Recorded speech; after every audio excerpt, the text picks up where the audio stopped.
Lunchley has finally been discontinued. And not only are people not finding Lunchley in the Walmart app, people that are working at grocery stores are seeing that the item is discontinued. Various retail stores have recalled Lunchley products due to FDA's concerns. The sign in the tweet reads, due to public health concerns, the FDA has recalled Lunchley products. We will restock as soon as deemed fit for consumption and ship through our warehouses.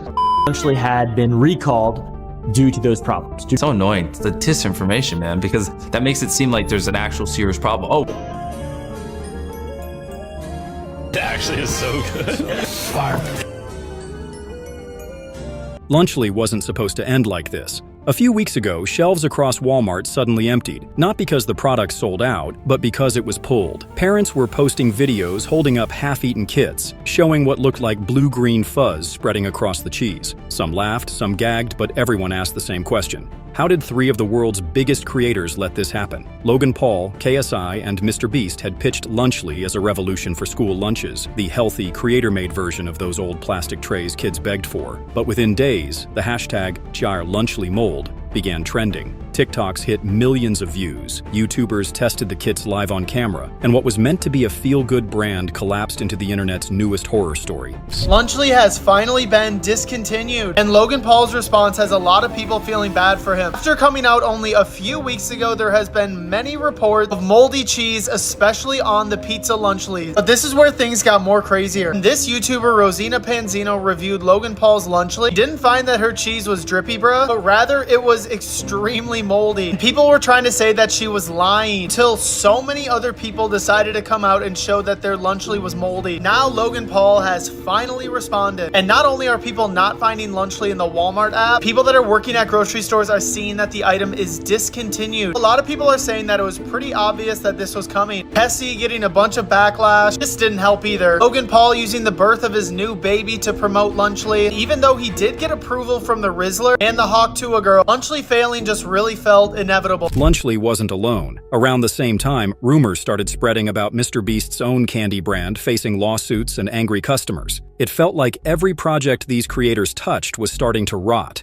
literally and reputationally. This wasn't just spoiled food. It was a spoiled image, a glimpse of how fast trust can vanish when fame tries to play business. And while fans were still arguing about whether the mold was real or staged for clout, something far stranger was already unfolding behind the scenes. When Lunchley launched, it was marketed like a movement, the healthier lunchbox revolution. Logan Paul, KSI, and mrbeast stood shoulder to shoulder, smiling like three proud dads unveiling a miracle cure for cafeteria food. The pitch? Real cheese, less sugar, more vitamins.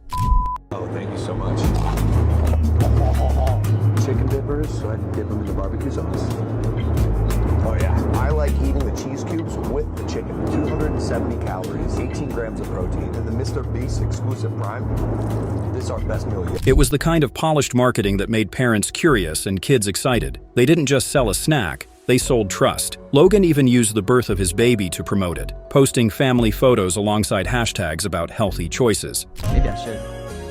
Show her to the world, bro. Here's our baby. Brand new to the world. Here we go. Lunchley is now in stores. The product landed in Walmart and instantly flooded social media. Influencers compared it to Lunchables, boasting that theirs used real ingredients and no fake stuff. Lunchley versus Lunchables. With Lunchley, you get double the amount of liquid. Prime has no sugar added, more electrolytes, and more B vitamins. Crunch Bar. Feastables Crunch Yeah! Bar. Our pizza uses real cheese. Theirs, as it says on their box, is mozzarella pasteurized prepared cheese product. They can't even call it real cheese. Ooh. We're also 30 less calories, 3 less grams of fat, and 8 less grams of sugar. But behind the glossy launch clips and upbeat ads, something felt too perfect. Three of the biggest YouTubers on the planet teaming up to fix lunch. It sounded more like a business pitch than a passion project. And for a while, it worked. The first batches sold out fast. But when people started opening their kits at home, the story took a turn no one saw coming. It started with one TikTok. A girl opened her Lunchley box on camera, ready to review it, until her smile froze. The cheese inside was covered in gray fuzz. Oh, look at the bottom right here.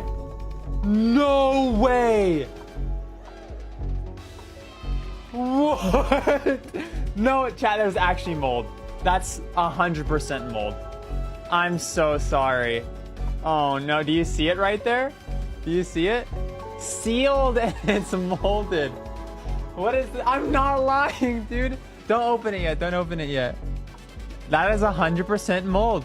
Within hours, more people joined in, posting their own clips of spoiled kits pulled straight from sealed packages. What looked like an isolated case turned into a full-blown meltdown. Rosanna Pansino, a trusted YouTuber known for her baking content, uploaded her own reaction video. Her pizza slice wasn't drippy, as the ad promised. It was rotting. The clip spread like wildfire. This is molded. That's mold. This is not safe. Some of the most brilliant minds of YouTube came together to create Lunchley. People accused her of lying until hundreds of customers proved otherwise, showing the same slimy, green-tinted cheese. Then Walmart listings quietly vanished. Store clerks noticed the brand marked discontinued. Influencer accounts went silent. The hype machine that once screamed healthy and delicious suddenly had nothing to say. For a product backed by billionaires, it wasn't supposed to go down this fast. But the worst part wasn't even the mold. It was how quickly fans realized they'd been sold a dream that decayed before the seal was ever broken. And just when people thought this disaster was the end of it, someone entirely unexpected stepped into the chaos and said what everyone else was too scared to say. When everyone else stayed quiet, Dan TDM spoke up. No PR filters, no drama bait, just one tweet that hit like a punch to the gut. What happened to YouTubers, man? This isn't for fans. It's selling junk to kids who don't know better. Coming from the guy known for Minecraft and kindness, it stung. Dan wasn't trying to start a war. He was defending the audience. But the internet exploded anyway. Half the community applauded him for saying what no one else dared, and the other half mocked him for ruining the fun. Logan, KSI, and even mrbeast fans piled on, calling him jealous or out of touch. Looks like crap to me while showing his toys that he sold to kids. How does this benefit your fans, Dan?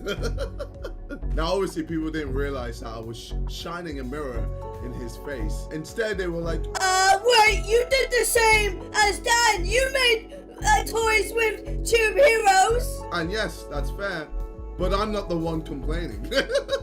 Well, okay then. He was talking about food, not merchandise and toys. And I'm like, okay, sure, let's keep moving the goalposts. But okay, did I reply to this? He was sponsored, then promoted, and made a whole video on Munch Pack, a monthly sub box full of food and candy to his Minecraft audience full of kids.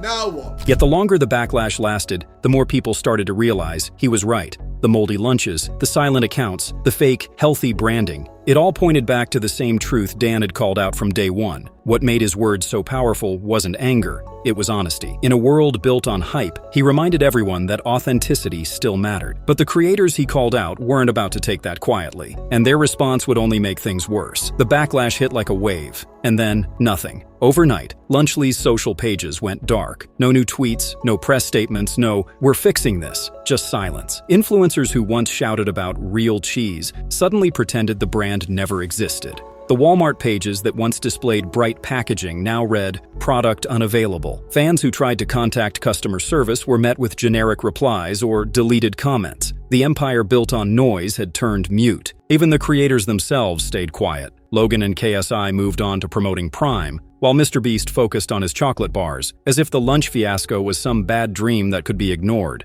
But the internet never forgets. Screenshots, memes, and clips kept resurfacing. Lunchley. Lunchables. With Lunchables, you get double the amount of liquid. Prime has sugar added. Feastables. Crunch bar. Crunch bar.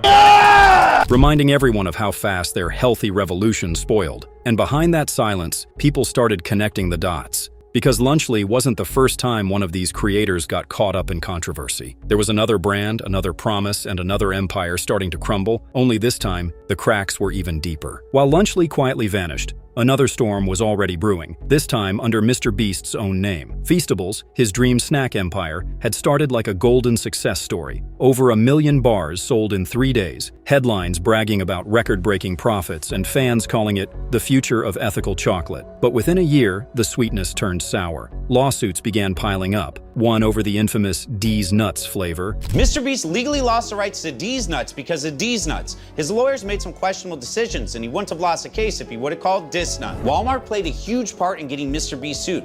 Their coders changed the keywords on Walmart's website to redirect searches for flavored nut company D's Nuts to mrbeast D's Nuts. mrbeast permanently lost the rights to D's Nuts. So mrbeast, next time you need a lawyer who knows how to crack any nut. Another from the Mexican government for filming ads at protected sites. Reports reports surfaced about questionable cocoa sourcing and underpaid workers. Online, fans accused the company of using manipulative marketing to get kids to restock shelves just for a chance to win prizes. Even Mr. Beast, usually calm under pressure, snapped during a live stream after a creator joked about not liking his chocolate. The clip went viral, not because of the joke, but because of his reaction.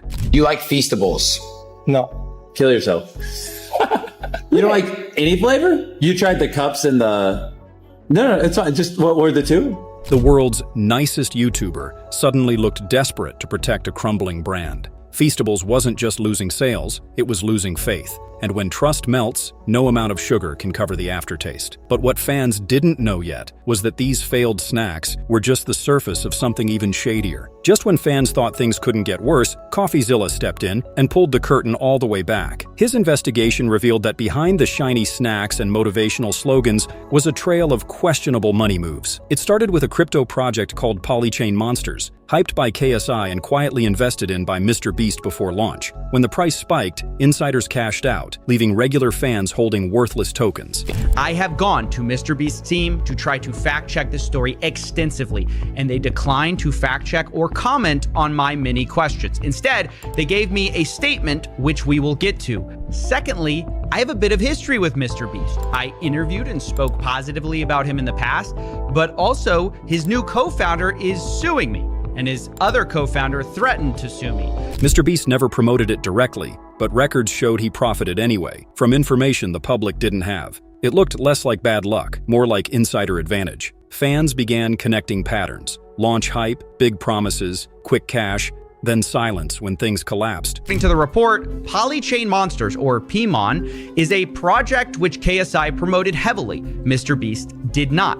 But Mr. Beast did get in the pre-sale and make a lot of money. And thus, the conclusion is made, it's highly likely Mr. Beast made an investment from that insider information of KSI's promotional deal. From crypto coins to candy bars, the story never changed. The names just did. Suddenly, Lunchley didn't feel like an accident. It felt like a formula: build trust, sell fast, disappear before the fallout hits.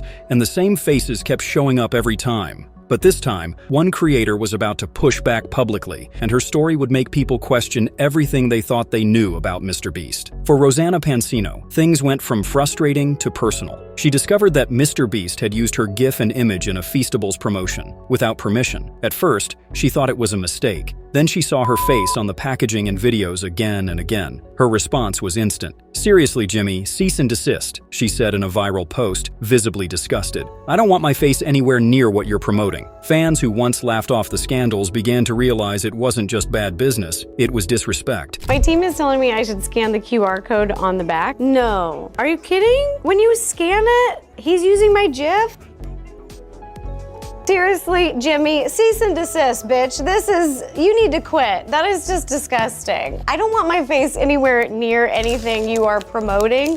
Wouldn't feed it to a pig. That single clip changed everything. It wasn't a hater or competitor exposing Mr. Beast now. It was one of YouTube's most trusted creators calling him out directly. And with that, the empire's cracks turned into fractures. By now, the shine was gone. Prime faced lawsuits over ingredient safety. Feastables was tangled in legal trouble. And Lunchley had vanished completely. Three powerhouse brands, one shared problem. The audience had stopped believing. For years, these creators had built empires on personality. Their faces sold everything from drinks to candy to lunchboxes. But when the products failed, that same familiarity turned against them. Fans felt betrayed, not entertained. Every ad suddenly looked like a lie. Companies that once fought to stock their shelves quietly backed out. The hype that had carried them to millions now worked in reverse, fueling memes and mockery. And just as the noise faded, people started looking back at the one voice that had called it all before it collapsed. The same voice everyone ignored when it mattered most. A year later, the internet finally caught up to what Dan TDM said all along. Lunchley was gone, Feastables was fighting to stay relevant, and Prime was being dragged through health investigations. The YouTuber business era that once looked unstoppable